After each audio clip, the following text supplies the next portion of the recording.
All right, so you're an introvert, Mm-hmm.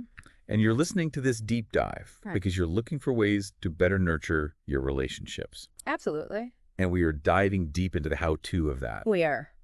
Now, we're assuming that you already kind of get the It's basics the basics. of being an introvert, Yeah, the whole recharging solo thing. for sure. But what about how to master connection on your own terms Exactly. as an introvert? Yeah, that's what we're unlocking today. That's what we're going to try to unlock today. Yes. Um, I think one of the things that's so okay. fascinating about this is that we talk about introversion a lot in terms of energy, right? Like where you get your energy from. Yeah. Do you recharge by yourself or do you recharge when you're with people? Right. But we rarely connect that back to well-being.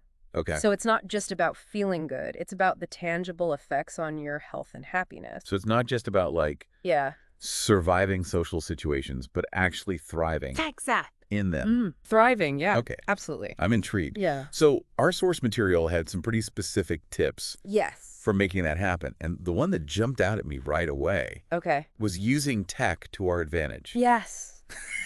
Right? So instead of like Yeah. dreading phone calls, which I think a lot of us do, Yeah. why not start with just a simple text or an email?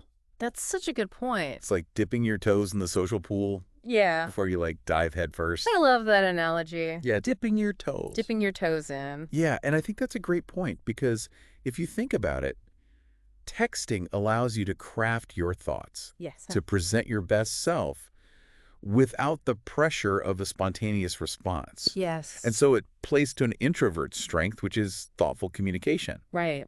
And it sets the stage for maybe a more meaningful interaction later. I love that it's like strategic socializing. Yes. Yes. Strategic socializing. Okay, another tip that really resonated with me was scheduling one-on-one time. So not just letting it happen randomly, Right. but like making it intentional. Yes. Like picture this, a crisp autumn walk, Oh, yeah. the crunch of leaves beneath your feet, Yeah. and like a deep conversation unfolding organically. I love that. You know, this isn't just a coffee date. It's like a ritual of shared energy. Yes. And it highlights the importance of choosing activities that energize rather than deplete. Yeah. Right? We need to be mindful of our social battery life. Yes. And that means setting clear boundaries. Yes, setting boundaries. Yeah. The source material really emphasizes this.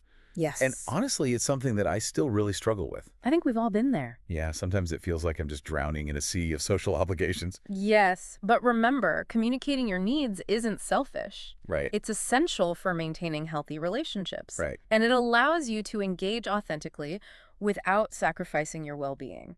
Okay, so speaking of potentially overwhelming situations, Yes. let's talk about large gatherings. I'll be honest. Sometimes I feel like I need a hazmat suit to survive a party. I understand they can be very challenging, but remember the power of this strategic retreat. Oh. So find a quiet corner step out for fresh air, even if it's just for a few minutes. Right. It's not about escaping, it's about recharging so you can then re-engage. The strategic retreat? Yes. Genius. Strategic retreat. Okay, so what about actually like engaging with people once we're back in the mix? Yes. The source material mentioned active listening Yes. as a way to participate without feeling pressured to like dominate the conversation. Yes, active listening is a superpower for introverts Okay. because it allows you to connect deeply without expending a ton of energy. Right. Right? So focus on truly understanding the other person, ask thoughtful questions, and offer genuine responses. Right. It's a subtle way to contribute meaningfully without feeling overwhelmed. It's like being the eye of the storm. Yeah. Observing and processing everything, but like staying calm and centered. Exactly. Okay, so we've covered the strategic retreat. Yes. Active listening. Huh? But what about when it's time to like gracefully exit? Yeah. Having an exit strategy is key. Yeah. And it doesn't have to be elaborate. Right. A simple, it's been lovely chatting, but I need to head out soon, works perfectly. Right. Or connect it to something else, like needing to walk the dog or make a call. Right. The point is to leave on your own terms, feeling good about the interaction.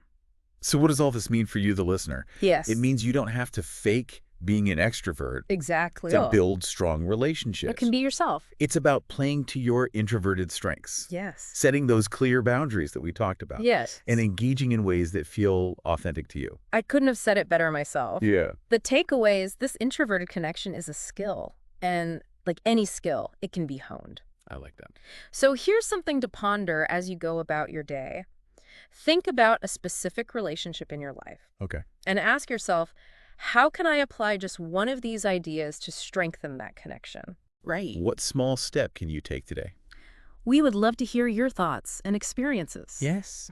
Maybe we can even explore them in a future deep dive. Absolutely. Thanks for listening, Thank you. and we'll see you next time. See you next time. Bye. Bye.